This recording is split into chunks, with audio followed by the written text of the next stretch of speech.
Hello to all the students. उम्मीद करता हूँ कि सब लोग अच्छे हैं, पढ़ाई भी थोड़ा बहुत कर रहे हैं। आज का जो टॉपिक है वो है इनकम फ्रॉम हाउस प्रॉपर्टी। बहुत ज़्यादा डिफ़िकल्ट टॉपिक नहीं है। This is one of the heads of income. यहाँ पे हम लोगों ने जैसे देखा है कि इनकम कैलकुलेशन करने के लिए हम 5 हेड्स लेते हैं।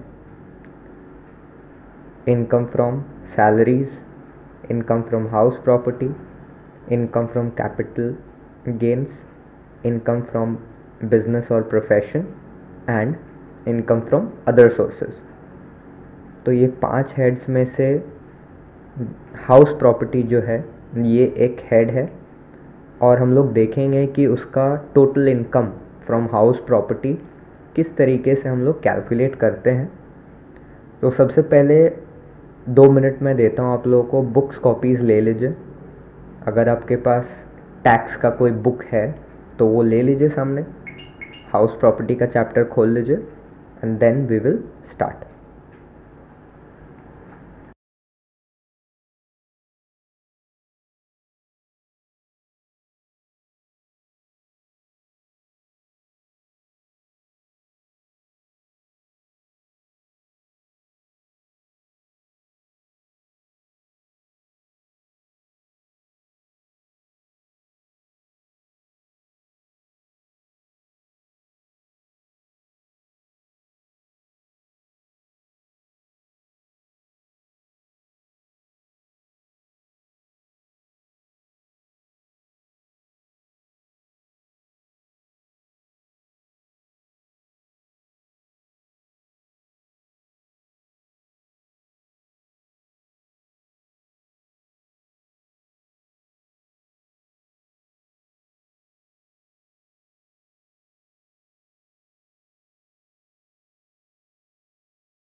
ओके, सो शुरू करते हैं।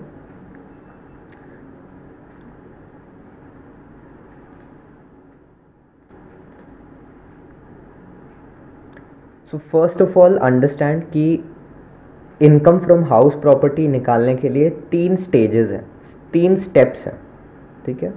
सबसे पहले हम क्या करते हैं, हम ग्रॉस एनुअल वैल्यू निकालते हैं, ठीक है। ये GAV ग्रॉस एनुअल वैल्यू हम सबसे पहले कैलकुलेट करते हैं। तो जो भी बारीकियां हैं वो ज़्यादा इसमें ग्रॉस एनुअल वैल्यू में, जो भी थोड़ा डिफ़िकल्ट पार्ट है वो ये ग्रॉस एनुअल वैल्यू में ही आपका ख़त्म हो जाएगा, ठीक है। इस ग्रॉस एनुअल वैल्यू से हम 2 चीज़ें माइनस करते हैं। एक है म्युनिसिपल टैक्स, ठीक है। दूसरा है अगर किसी तरीके का अनरियलाइज्ड रेंट रहा। अनरियलाइज्ड रेंट मतलब आगे हम लोग समझेंगे, बट 2 चीज़ें हम यहाँ ग्रॉस एनुअल वैल्यू से सब्ट्रैक्ट करते हैं, माइनस करते हैं। इसके बाद मुझे मिलता है नेट एनुअल वैल्यू, ठीक है। नेट एनुअल वैल्यू से हम फिर से कुछ चीज़ें सब्ट्रैक्ट करते हैं। उसके बाद सब ये नेट एनुअल वैल्यू से कुछ चीज़ें सब्ट्रैक्ट करने के बाद मुझे मिलता है इनकम फ्रॉम हाउस प्रॉपर्टी, ठीक है। Just quickly right this down, income from house property कब मिलेगा, आप जब नेट एनुअल वैल्यू से कुछ डिडक्शंस करेंगे, उसके बाद आपको इनकम फ्रॉम हाउस प्रॉपर्टी मिल जाएगा।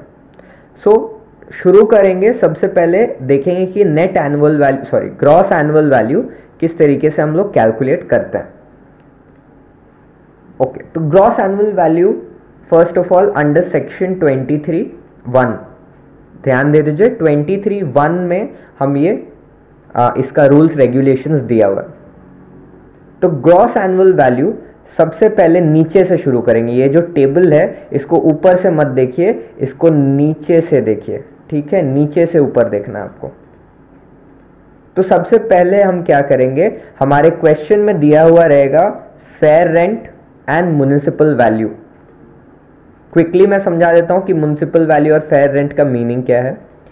म्युनिसिपल वैल्यू का मतलब है कि आपका जो प्रॉपर्टी है या आपका जो घर है, आपके एरिया का जो म्युनिसिपैलिटी है, उसने आपके घर का कितना दाम लगाया है, ठीक है। तो that is basically what municipal value means. On the other hand fair rent, नाम से ही समझ में आ रहा होगा, फेयर, फेयर मतलब सही, सटीक। तो फेयर सिंपली मीन्स कि आपके घर का एक्चुअल रेंट कितना होना चाहिए, सही सही कितना होना चाहिए, ठीक है। तो ये हो जाएगा आपका फेयर रेंट। तो इन दोनों में हम सबसे पहले कंपैरिजन करेंगे, fair rent and municipal value में। इन दोनों में जो सबसे ज्यादा वैल्यू होगा, मतलब हायर ऑफ द फॉलोइंग, इन दो वैल्यूज में जो सबसे ज्यादा होगा उसको हम आगे कंपेयर करेंगे एक्चुअल रेंट से।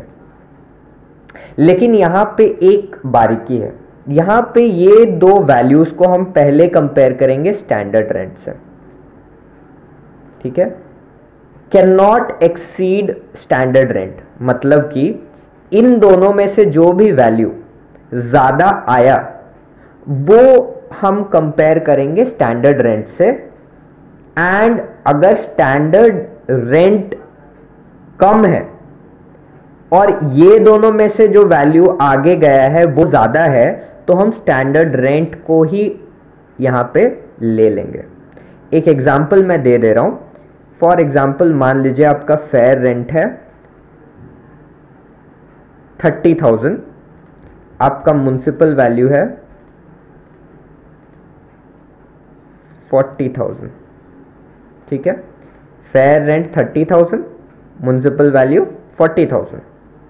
तो दोनों में ज्यादा कौन है? ऑब्वियसली म्युनिसिपल वैल्यू ज्यादा है। तो हम क्या करेंगे, हम आगे लेकर जाएंगे, हायर ऑफ द फॉलोइंग क्या हो जाएगा, 40,000 हो जाएगा। अब हम कंपेयर, अब मान लीजिए ऊपर आपको दिया हुआ है, ऊपर आपको दिया हुआ है कि स्टैंडर्ड रेंट जो है वो है 25,000, स्टैंडर्ड रेंट दिया हुआ है 25,000, स्टैंडर्ड रेंट 25 दिया हुआ है, म्युनिसिपल वैल्यू 40 हमने आगे लेके गए हम। अब ध्यान दीजिए, स्टैंडर्ड रेंट बड़ा है या म्युनिसिपल वैल्यू बड़ा है? ऑब्वियसली म्युनिसिपल वैल्यू बड़ा है, लेकिन यहां पे क्या रूल है कि हम स्टैंडर्ड रेंट से ज्यादा वैल्यू आगे नहीं लेकर जा सकते। इस कारण से यहां पे हम क्या मान लेंगे कि हमारा स्टैंडर्ड रेंट ही आगे कंपैरिजन होगा उसका एक्चुअल रेंट के साथ। Fine, okay. सो यहां पे 40,000 25 में जो छोटा होगा, तो यहां पे मैं दिखा दे रहा हूं आप लोगों को, ये दोनों में लोअर ऑफ द फॉलोइंग हो जाएगा।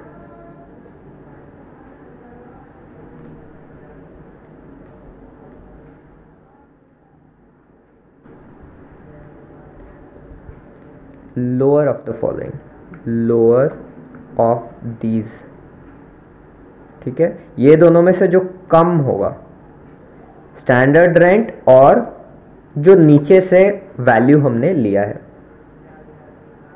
उसको अब हम कंपेयर करेंगे ये एक्चुअल रेंट से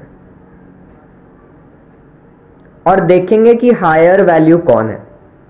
तो मान लीजिए, अब मैं बता दे रहा हूं आप लोगों को कि एक्चुअल रेंट जो है वो आपका है 55,000। तो हम किससे कंपेयर करेंगे? हम इसको 25,000 से कंपेयर करेंगे और देखेंगे कि 25,000 में और 55 में कौन सा बड़ा है। तो ऑब्वियसली 55,000 बड़ा है, तो हमारा ग्रॉस एनुअल वैल्यू यहां क्या हो जाएगा 55,000 इस पर्टिकुलर क्वेश्चन के लिए। ठीक है, so that is basically it. ये है आपका ग्रॉस एनुअल वैल्यू कैलकुलेशन करने का प्रोसेस। एक क्वेश्चन देखते हैं। तो बेसिकली एक समरी में हम लोग समझ सकते हैं कि सारे वैल्यूज होना चाहिए आपके क्वेश्चन में गिवन। कंपेयर करेंगे सबसे पहले म्युनिसिपल वैल्यू फेयर रेंट में, जो ज्यादा होगा उसको नेक्स्ट आगे लेकर जाएंगे और कंपेयर करेंगे स्टैंडर्ड रेंट के साथ। स्टैंडर्ड रेंट के साथ कंपेयर करेंगे, देखेंगे जो भी छोटा है which ever is smaller lower value, उसको हम कंपेयर करेंगे एक्चुअल रेंट के साथ। अब हम देखेंगे यहां एक्चुअल रेंट में जो ज्यादा है उसको हम लोग आगे लेकर जाएंगे and that will become your gross annual value. Moving on to a question, quickly read the question. Mister x is the owner of 3 houses. 3 घर है इस व्यक्ति के पास, which are all let out and not governed by the Rent Control Act। आपको यहां पे rent control act जानने की जरूरत नहीं है, अब सिंपली क्वेश्चन बनाइए जिस तरीके से हमने डिस्कस किया। ठीक है, रेंट कंट्रोल एक्ट में नहीं आता है तो मतलब वहां पे वो स्टैंडर्ड रेंट बस आपको गिवन नहीं होगा। देखिए क्वेश्चन में स्टैंडर्ड रेंट कभी कहीं गिवन नहीं है, तो रेंट कंट्रोल एक्ट अगर नहीं है तो स्टैंडर्ड रेंट आपको नहीं रहेगा। From the following particulars find out the gross annual value. Gross annual value हमें निकालना है। तो सबसे पहले घर का मैं आपको बता देता हूं, आपको बाकी दोनों का खुद से प्रैक्टिस करना है। तो सबसे पहले वाले घर में पहले हम क्या देखेंगे, म्युनिसिपल वैल्यू और फेयर रेंट के बीच में हम कंपेयर करेंगे। ठीक है, यहां पे देखिए सबसे पहले म्युनिसिपल वैल्यू एंड फेयर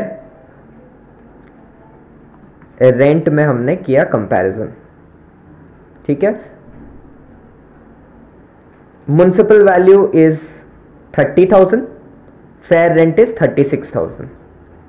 मतलब दोनों में से जो भी ज्यादा है उसको आगे लेकर जाएंगे। तो इन दोनों में कौन सा ज्यादा है, हायर वैल्यू इज 36,000 जो कि है fair rent.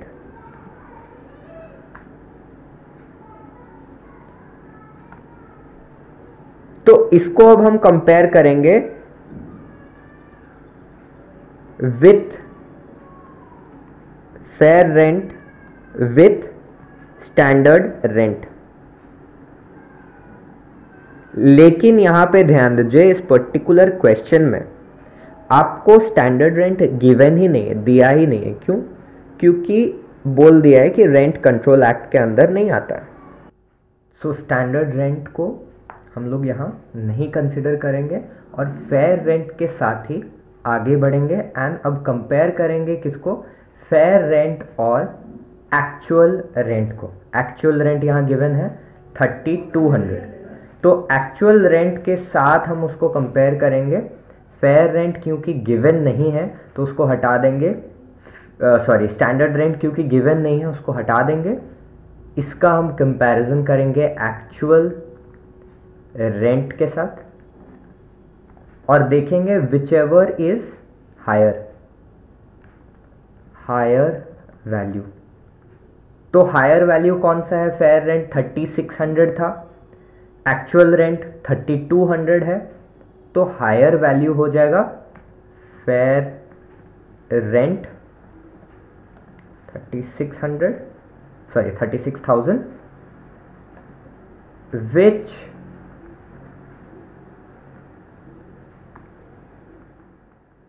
is the GAV। तो ये फेयर रेंट आपका इस क्वेश्चन में बन जाएगा GAV, मतलब ग्रॉस एनुअल वैल्यू। सो इस तरीके से हम लोग सॉल्व करेंगे। एक और क्वेश्चन आगे डिफिकल्ट वाला देखेंगे, बट बेसिक अंडरस्टैंडिंग यही है सबसे पहले म्युनिसिपल वैल्यू फेयर रेंट को कंपेयर करेंगे, जो भी ज़्यादा होगा उसको आगे लेकर जाएंगे। 36,000 ज़्यादा है, आगे लेकर गए। फिर फेयर रेंट और स्टैंडर्ड रेंट के साथ कंपेयर करते हैं, पर इस क्वेश्चन में नहीं दिया हुआ है, तो हम लोग सीधा अगले स्टेप में चले जाएंगे। तो अगला स्टेप क्या है, कंपैरिजन विथ एक्चुअल रेंट करेंगे। दोनों में जो ज़्यादा होगा वो आगे लेकर जाएंगे। तो एक्चुअल रेंट यहाँ 3200 है, तो ज़्यादा हो जाएगा फेयर रेंट जो कि 36 है। 36,000 को आगे GAV के साथ कंपेयर करेंगे। फाइन। यहाँ पे एक चीज़ मैं बताता हूँ, जो हिंदी के स्टूडेंट्स हैं, म्युनिसिपल वैल्यू मतलब नगर पालिका मूल्य, हिंदी में वर्ड्स मैं बता दे रहा हूँ जिससे कि आप लोगों को आसानी हो। नगर पालिका मूल्य हो गया, उसके बाद फेयर मतलब सटीक किराया, उसके बाद स्टैंडर्ड मतलब मानक किराया, और एक्चुअल मतलब असल किराया। तो हिंदी के जो स्टूडेंट्स हैं उनके लिए ये जो वर्ड्स हैं वो हिंदी में मैंने बता दिया। म्युनिसिपल वैल्यू का हो जाएगा नगर पालिका मूल्य, फेयर रेंट का हो जाएगा सटीक मूल्य, उसके बाद स्टैंडर्ड रेंट का हो जाएगा आपका मानक किराया, उसके बाद एक्चुअल रेंट का हो जाएगा प्राप्त या असल किराया। ठीक है, आगे बढ़ते हैं।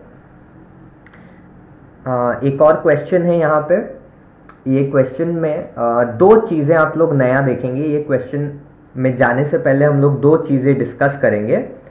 ये दो चीज़ें जो है ये सबसे पहले तो है वेकेंट, ठीक है, वैकेंसी कि घर खाली रहा, और दूसरा है अनरियलाइज्ड रेंट। ठीक है, तो दो चीज़ें हम लोग यहाँ पे पहले समझेंगे, उसके बाद ये क्वेश्चन में वापस आएंगे। पहला है वैकेंसी, दूसरा है अनरियलाइज्ड रेंट। दोनों चीज़ें क्या है और उसका कैसे हम डील करते हैं वो समझेंगे हम लोग।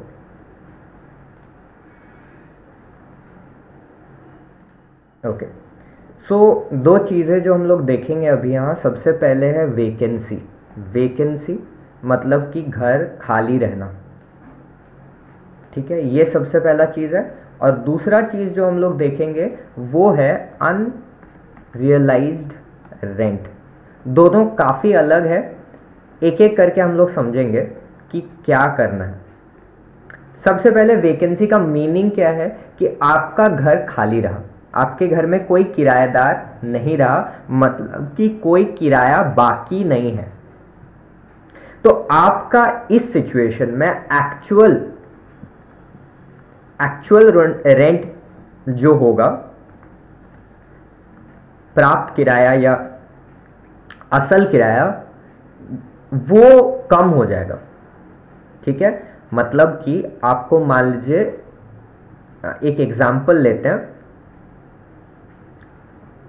यहाँ पे। एक एग्जाम्पल हम लोग लेते हैं कि आपका प्रति महीने का किराया है 5,000 रुपये, ठीक है, और वैकेंसी मतलब आपका घर खाली रहता है 2 महीने के लिए। तो आपका एक्चुअल रेंट कितना होगा जो कि आपको मिलना चाहिए? क्या वो 5,000 मल्टीप्लाइड बाई 12 होगा, या 5,000 मल्टीप्लाइड बाई 12 माइनस 2 होगा? 12 माइनस 2 होगा। दोनों में से कौन सा होगा? खुद ही सोचिए कि अगर आपका घर 2 महीने खाली रहा तो हम 12 से तो क्यों मल्टीप्लाई करेंगे उसको, क्योंकि 12 महीने तो कोई रह ही नहीं रहा है। लोग कितने रह रहे हैं? 10 महीने, मतलब कि 12 माइनस 2। तो ये सिचुएशन में आपका आंसर हो जाएगा ये सेकंड वाला, 12 माइनस 2। तो एक्चुअल रेंट आपका कितना हो जाएगा? 5,000 इंटू 10 मतलब कि 50,000 रुपये। ठीक है, तो ये होता है वैकेंसी का आपका जो चेंजेस होता है वो ये होता है। हम लोग अब आगे जब ये क्वेश्चन बनाएंगे, यहाँ पे देखिए ये जो 10,000 है ना, वो आपका माइनस हमने किया एक्चुअल रेंट से, कि अच्छा मेरा इतना रेंट मुझे मिलना चाहिए था, नहीं ये नहीं, सॉरी वो तो अनरियलाइज्ड रेंट का है। यहाँ पे देखिए 10 से मल्टीप्लाई किया गया। क्यों? क्योंकि ये घर 2 महीने खाली रह रहा है। यहाँ पे देखिए the house was occupied from 1st to 31st, from 1 to 2019 it remained vacant. तो 1 to मतलब 1st of February, तो फरवरी और मार्च ये घर खाली रहा, मतलब 2 महीने घर खाली रहा। तो इस कारण से यहां पे एक्चुअल रेंट कैलकुलेट करते वक्त हम 12 महीना नहीं लेंगे, हम 10 महीना लेंगे। ठीक है, ओके। ये आगे आप लोग क्लियरली और समझिएगा, ये अभी के लिए जान लीजिए कि एक्चुअल रेंट कैलकुलेट करते वक्त ये वैकेंसी जितना महीने का है वो हम माइनस कर देंगे और फिर कैलकुलेट करेंगे। ठीक है, अब आ जाते हैं अनरियलाइज्ड पे। अनरियलाइज्ड का मतलब क्या है? अप्राप्त, हिंदी में अप्राप्त। Rent due but not received, मतलब कि आपके किराएदार ने आपको रेंट नहीं चुकाया। ठीक है, तो अब एग्जाम्पल एक लेते हैं, ऊपर वाला एग्जाम्पल कंटिन्यू करते हैं। बोला गया है यहां पे अनरियलाइज्ड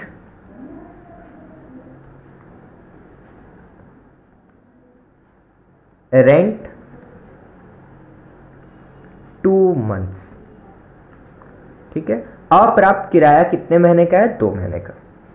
अब यहां पे मुझे बताइए एक्चुअल रेंट जो है वो कितना होगा?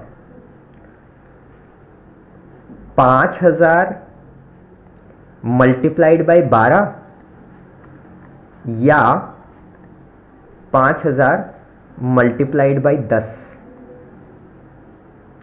ये सिचुएशन में अब आपका आंसर हो जाएगा 5,000 मल्टीप्लाइड बाई 12। क्यों? क्योंकि अप्राप्त है। इसका मतलब क्या कि आपका असल रेंट तो 12 महीना का ही है, लेकिन 12 महीना में से कुछ पेमेंट आपको नहीं मिला है, जिसका एडजस्टमेंट हम लोग बाद में नीचे करेंगे। मैंने बोला था ग्रॉस एनुअल वैल्यू से कुछ चीजें माइनस होती है, तो वो चीजें हम यहां पे माइनस करेंगे, उसमें से एक होगा अनरियलाइज्ड। देखेंगे आगे क्वेश्चन। तो एक्चुअल रेंट अनरियलाइज्ड के वक्त सेम ही रहेगा, जितना 12 महीने का होता है 12 महीने का ही कैलकुलेट किया जाएगा, ना कि माइनस करके। ठीक है, तो ये कैसे हम लोग क्वेश्चन में करेंगे ये देखेंगे यहां। अब क्वेश्चन आप शुरुआत से एक बार आप लोग पढ़िए। Mister x is the owner of a house property.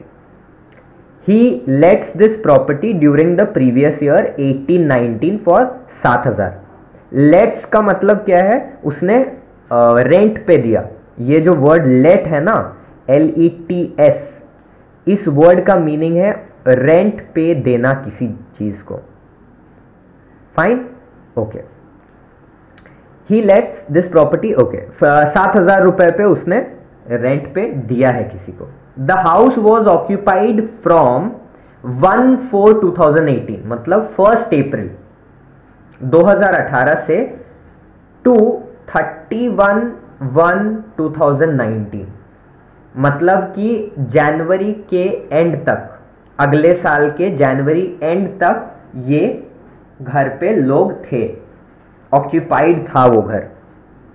From 1 to 2019, मतलब कि अगले महीने, जनवरी खत्म हुआ, फरवरी से ये घर खाली रहा है, वेकेंट रहा है। ठीक है, अच्छा, इसके बाद बोला गया है कि mister x fails to realise ₹10,000 from the tenant.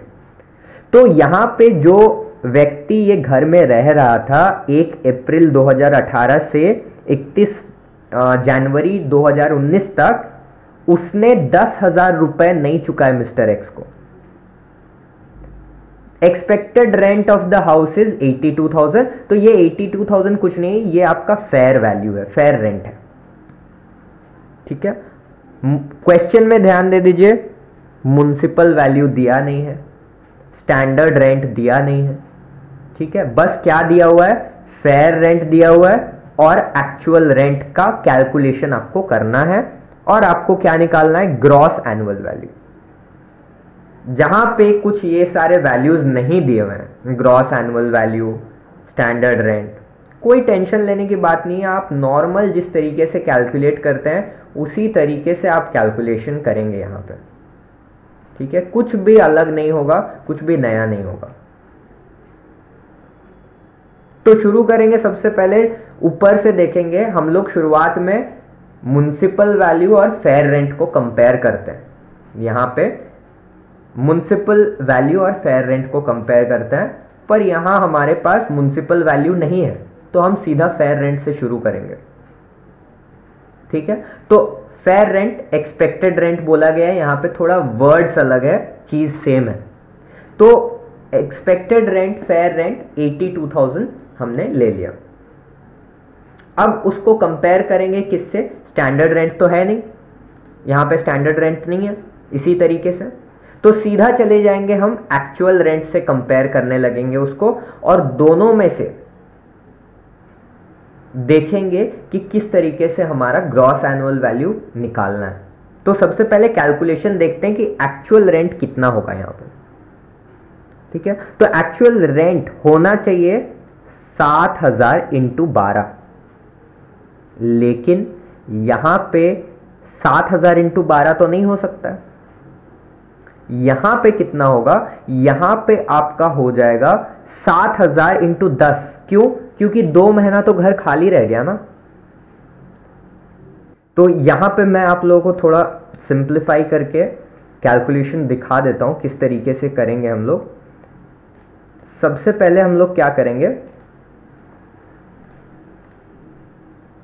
लेंगे 82,000 एंड 70,000 को कंपेयर करेंगे। 82,000 एंड 70,000। 70 कैसे हुआ, एक्चुअल रेंट 7,000 मल्टीप्लाइड बाई 10।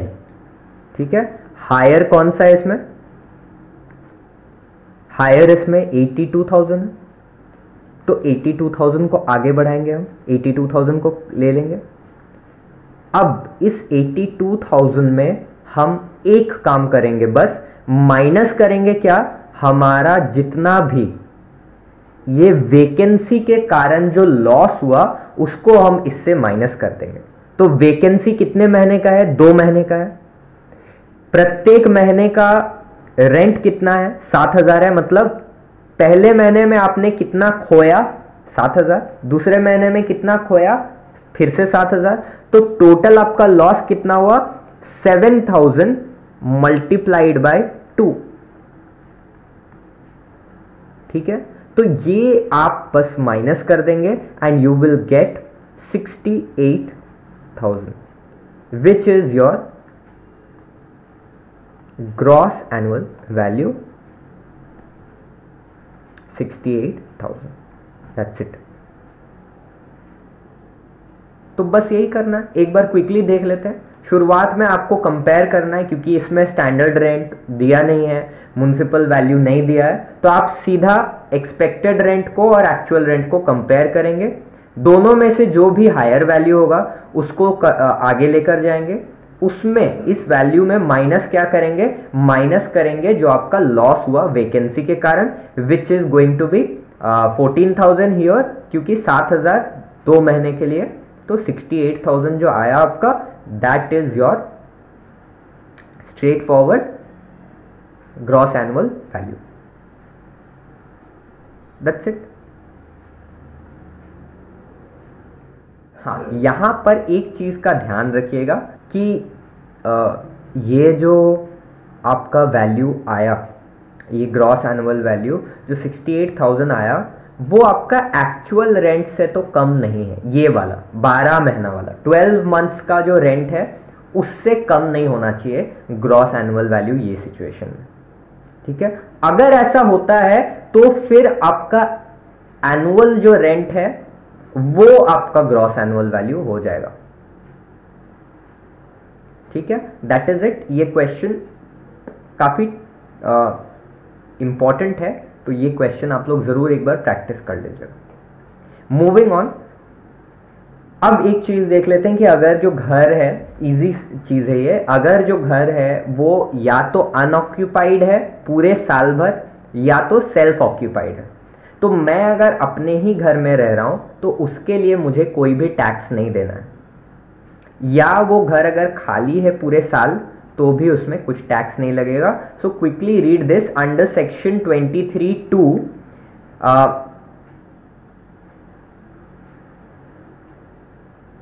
कहां पे, the annual value of such a house shall be taken as nil. तो घर का नेट एनुअल वैल्यू नील मान लिया जाता है और उस पर कुछ भी हमको टैक्स चुकाना नहीं पड़ता है। That is it. Okay, now आ जाते हैं नेट एनुअल वैल्यू पे। ठीक है, एक क्वेश्चन पहले देखते हैं। ये पूरा पूरा फुल क्वेश्चन है, यहाँ पे अनरियलाइज्ड रेंट भी है, म्युनिसिपल वैल्यू भी है, स्टैंडर्ड रेंट भी है। तो ये क्वेश्चन देखते हैं, फिर थोड़ा आएंगे deductions from net annual value पे। ठीक है, पहले ये क्वेश्चन में देखते हैं कि नेट एनुअल वैल्यू हम कैसे कैलकुलेट कर रहे हैं ग्रॉस एनुअल वैल्यू से। तो क्वेश्चन क्विकली, मैं 2 मिनट का टाइम दे रहा हूं, आप लोग क्विकली लिख लीजिए एक बार।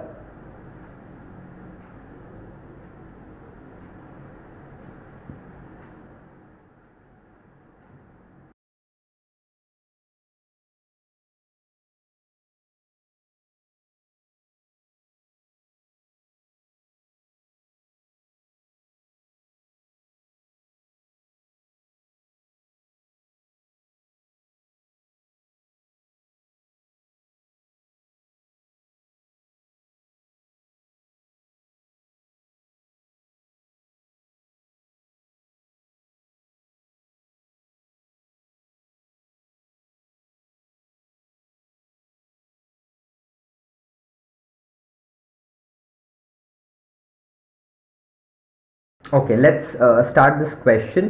सबसे पहले शुरू करिए, म्युनिसिपल वैल्यू और फेयर रेंट को कंपेयर करिए। ठीक है, क्वेश्चन में फेयर रेंट दिया हुआ है। हाँ, the fair rent of the property is 4 lakh, municipal value is 5 lakh. तो दोनों को कंपेयर करिए, दोनों में कौन सा ज़्यादा है? म्युनिसिपल वैल्यू ज़्यादा है, तो म्युनिसिपल वैल्यू को आगे लेकर जाएंगे। तो higher of fair rent and municipal value, तो 4 लाख और 5 लाख में कौन सा ज़्यादा है? 5 लाख ज़्यादा है, तो हम 5 लाख को आगे लेकर जाएंगे। अब उसको कंपेयर करेंगे हम स्टैंडर्ड रेंट से, जो कि है 4,50,000। तो स्टैंडर्ड रेंट क्योंकि 4,50,000 है और म्युनिसिपल वैल्यू 5 लाख है, तो हम इन दोनों में कौन सा लेंगे? जो छोटा है, मतलब कि स्टैंडर्ड रेंट को अब हम कंसिडर करेंगे, आगे लेकर उसको जाएंगे। तो यहां पे इसीलिए देखिए लिमिटेड टू स्टैंडर्ड रेंट 4,50,000। ठीक है, तो हमारा एक्सपेक्टेड रेंट क्या हो जाएगा? 4,50,000। So this 4,50,000 can be called as expected rent. ठीक है, ये 4,50,000 का नाम अगर आप कुछ देना चाहते हैं तो ये आप एक्सपेक्टेड रेंट इसको बोल सकते हैं। ठीक है, अब आते हैं एक्चुअल वैल्यू पे। इसके बाद क्या करते हैं हम लोग? एक्चुअल वैल्यू देखते हैं। एक्चुअल वैल्यू आपका कहाँ दिया हुआ है? The property was let out for rent of 35,000 per month. ठीक है, 35,000 रुपए प्रति महीने के हिसाब से दिया गया है इसको रेंट पे। तो कैलकुलेट करिए कितना होता है 12 महीना के लिए। पहले 12 महीने का करिए, वहाँ पे जो भी है वैकेंसी वगैरह वो हम लोग देखेंगे। तो 35,000 को मल्टीप्लाई करिए 12 से, multiplied with 12। Do it quickly, 1 second का 10 सेकंड का मैं टाइम देता हूँ आपको।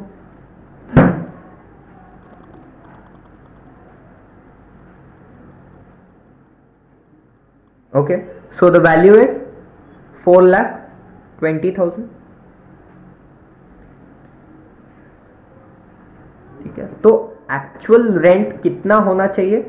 4,20,000। लेकिन यहां पे आगे दिया हुआ है and the tenant vacated the same on 31 January.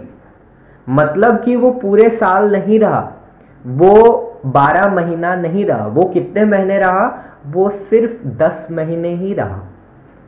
मतलब कि 1 अप्रैल से लेकर 31 जनवरी तक 10 मंथ्स। तो इस कारण से यहां पे मेरा एक्चुअल रेंट इंटू 12 नहीं होगा, इंटू 10 हो जाएगा और आंसर हो जाएगा आपका 3,50,000। तो इस कारण से देखते हैं यहां पे एक्चुअल रेंट इज 3,50,000। ठीक है, तो यहां पे ये जो है ये कैलकुलेशन कैसे हुआ? 35,000 multiplied by 12 minus 2।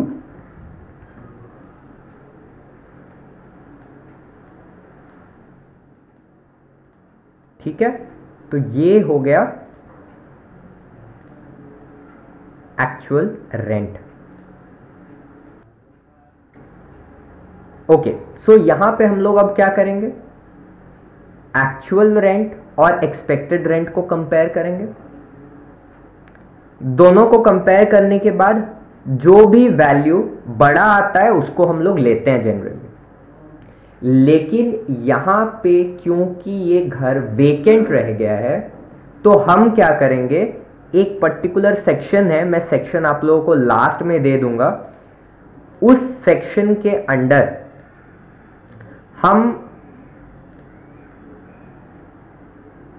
Actual rent जो है उसको ही यहां पे मान लेंगे और उसी को हम आगे लेकर जाएंगे। हम एक्सपेक्टेड रेंट बड़ा है तब भी उसको हम आगे लेकर नहीं जाएंगे, हम एक्चुअल रेंट को ही आगे लेकर जाएंगे। ठीक है, तो हमारा अब वैल्यू कहां तक आ गया? 3,50,000 तक। अब सीधा सीधा इससे अनरियलाइज्ड रेंट माइनस कर दीजिए 35,000, तो आपका बच जाएगा 3,15,000 and that will be your gross annual value. तो आ गए हम ग्रॉस एनुअल वैल्यू तक। अब पहली चीज जो हम माइनस करते हैं ग्रॉस एनुअल वैल्यू से वो है म्युनिसिपल टैक्स पेड। तो क्वेश्चन में देखिए यहां पे municipal tax of 15,000 was paid during the year. तो म्युनिसिपल टैक्स सीधा सीधा ग्रॉस एनुअल वैल्यू से माइनस कर देंगे 15,000 and you will get net annual value. So this is it, हम लोग नेट एनुअल वैल्यू तक पहुंच गए हैं। अब हम लोग डिडक्शंस पहले डिस्कस करेंगे। ठीक है, यहां पे इस क्वेश्चन में एक चीज याद रखिएगा, आप लोग सोच रहे होंगे कि प्रीवियस क्वेश्चन में मैंने फिर इस तरीके से क्यों नहीं किया, मैंने यहां पे हायर वाला वैल्यू क्यों लिया। इस क्वेश्चन में और उस क्वेश्चन में फर्क ये है कि यहां पे म्युनिसिपल वैल्यू, स्टैंडर्ड वैल्यू ये सारा गिवन है। उस क्वेश्चन में ये सारी चीजें नहीं गिवन थी, इस कारण से हमने हायर वाला ही वैल्यू कंसिडर किया और उससे हमने माइनस किया फिर ये वेकेंसी वाला वैल्यू। ठीक है, बट अगर ऐसा नहीं है, अगर आपका सारा चीजें दिया हुआ है तो आप क्या करेंगे? आप एक्सपेक्टेड रेंट और एक्चुअल रेंट में एक्चुअल रेंट को यहां ले लेंगे। क्यों? क्योंकि आपका ये जो घर है ये वेकेंट रहा है 2 महीने तक, सीधा सीधा। अब देखते हैं नेट एनुअल वैल्यू में डिडक्शंस क्या है। तो नेट एनुअल वैल्यू में डिडक्शंस का मतलब है सब्ट्रैक्ट करना है कुछ चीजें। तो सबसे पहला चीज जो सब्ट्रैक्ट करना है वो स्ट्रेट फॉरवर्ड 30%। ठीक है, 30% जो नेट एनुअल वैल्यू है उसका 30% आप माइनस कर देंगे। मल्टीप्लाई करेंगे नेट एनुअल वैल्यू पे 30%, कैलकुलेट करेंगे और माइनस कर देंगे। दूसरा चीज है इंटरेस्ट ऑन बोरोड कैपिटल। इसका मीनिंग क्या है कि अगर आपने घर बनाते समय कुछ पैसे उधार लिए घर बनाने के लिए, तो उस पे जो आपको इंटरेस्ट लगेगा वो आप यहां माइनस कर सकते हैं। तो ये क्वेश्चन देखते हैं, क्वेश्चन में क्या लिखा हुआ है, ही पे and interest on loan of 60,000, 60,000 का इंटरेस्ट दिया उसने जो लोन लिया था अपने घर को बनाने के लिए। तो इसीलिए सबसे पहले हम लोग माइनस करेंगे 30% को, 3 लाख का 30% कैलकुलेट करेंगे जो कि है 90,000, उसको सब्ट्रैक्ट करेंगे। दूसरा इंटरेस्ट ऑन बोरोड कैपिटल आपका गिवन है 60,000, उसको माइनस करेंगे। सो this is how you will get income from house property. तो अब जो भी टैक्स लगेगा इस घर के कमाई पे, वो ये 1,50,000 रुपए के ऊपर आपको लगेगा। So that is the entire question. Net annual value से दो चीजें माइनस होती हैं, 30% ऑफ नेट एनुअल वैल्यू जो कि स्टैंडर्ड डिडक्शन कहलाता है, इसको आप स्टैंडर्ड डिडक्शन बोल सकते हैं, और दूसरा है interest on borrowed capital. That's it. तो ये आप लोगों का क्वेश्चन था पूरा पूरा। यहां पे एक क्वेश्चन बनाने से आपको 100% समझना बहुत मुश्किल है। So try to solve a few questions and ये क्वेश्चन अच्छे से समझिए, ज़रूरत पड़े तो ये बैक करके वीडियो को 2-3 बार देखिए कि क्या बोला गया है। एक दो स्पेसिफिक चीज़ें हैं जो कि ये एक्सपेक्टेड रेंट और एक्चुअल रेंट में कंपैरिजन के बारे में बोला है मैंने, वो बहुत ज़रूरी है। Okay, so this is the last question that I will give you, and ये मैं डिस्कस नहीं करूंगा, this is a homework question. So write down this question, I will give you 5 minutes. ये क्वेश्चन को ट्राई करिए solve करने का, and I will tell you the answer of this question. Give me just 1 minute. तब तक आप लोग question लिखना शुरू करिए, मैं इस क्वेश्चन का आप लोगों का आंसर बता देता हूं, जिससे कि आप लोगों को कंपेयर करने में इजी हो कि आपने सही बनाया या गलत। Okay, start writing this question.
Okay, so the answer for this question लिख लीजिए आप लोग, इनकम फ्रॉम हाउस प्रॉपर्टी जो कि आपका लास्ट में आएगा बिल्कुल, दैट इज 4,51,000।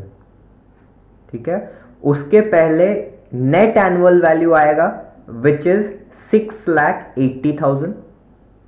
उसके पहले ग्रॉस एनुअल वैल्यू आपका आएगा विच इज 8 लाख रुपीज। ठीक है, so try to solve this question.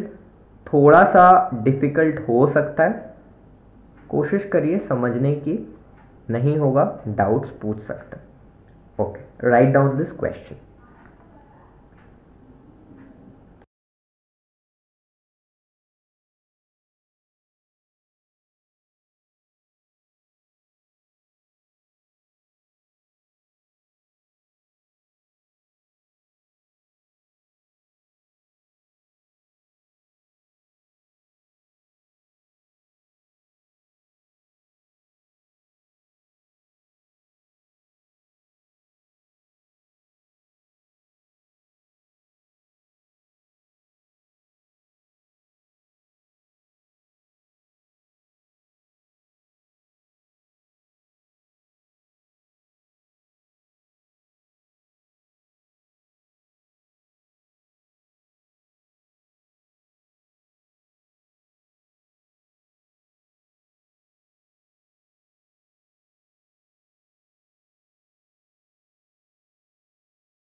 Okay, so question I hope आप लोगों ने लिख लिया है। ये क्वेश्चन को ट्राई करिए, आंसर मैंने आप लोगों को बता दिया है।